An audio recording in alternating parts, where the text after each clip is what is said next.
Good morning, leaders. How you guys doing? Hey, this week we are in the third and of 4 weeks in our series in prayer. I told some of you guys this week last week who were there. So we talked about who, what, and why of prayer, like what is prayer, why we do it, how we can do it better. And then last week we talked about unanswered prayer. And for me, I feel like this has been really helpful for a lot of the students, just in some of the responses I've gotten, and even encouraging students just to practice prayer. I've heard a lot of really good things, and so I hope this continues, and I hope we continue to get them to practice and lean into this. I know, like I said last week, I hope prayer partners are going well for a lot of you guys. I know that for some of the older groups, it's a little bit easier for the prayer partners, but I'm just really hopeful and even praying for the impact that this would have, that students would realize that connecting with God in prayer and the power of prayer can lead to transformation in their lives. So this week, we're talking about hearing the voice of God.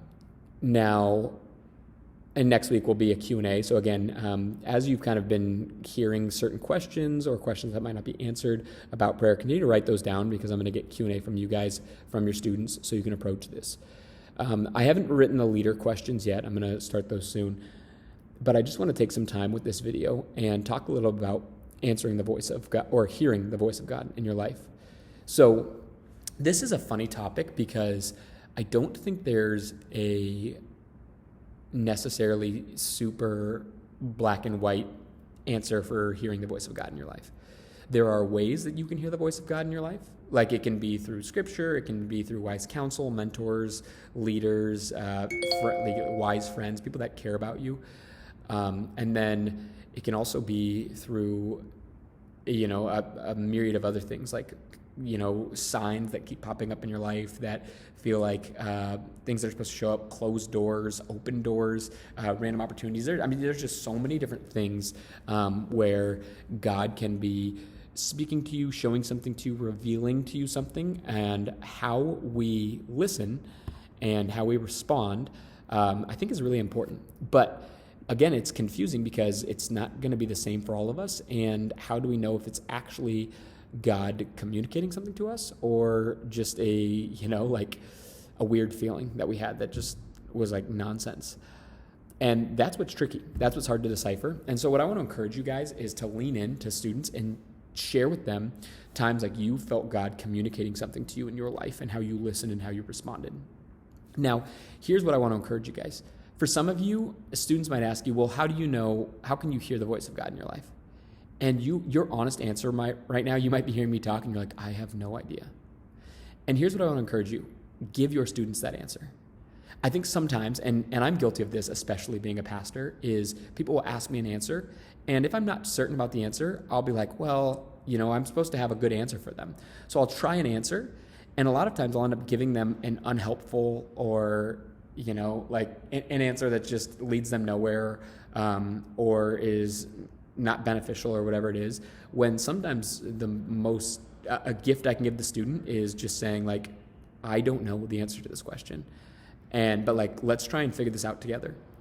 And what that shows them is, like, you're still committed to this growth process and learning. So if you're sitting here and you're listening to this video and you're like, man, I really don't know, like, I've had some moments of that in my life, but I don't fully even know, like, how to listen to the voice of God in my life. Tell your students that, and be like, hey, let's find this out together. Let's talk about some things, and maybe even spend some time thinking about, like, when has God called you to do something, or where have you seen evidence of him working in the past?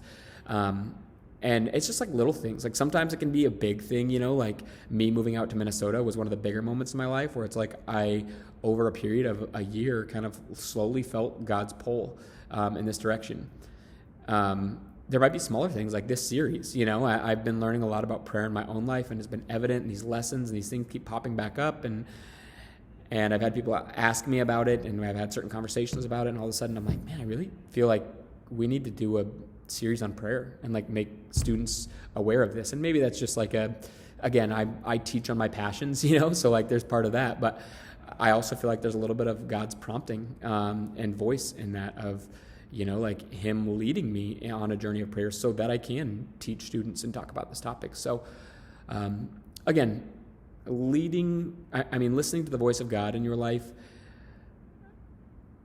is not always black and white. It's not always clear. But I think if we are intentional and if we're willing to pause and actually, find some solitude and quiet and really be intentional about seeking out what God is trying to tell us, I believe that we can all do an effective job of listening to the voice of God in our life.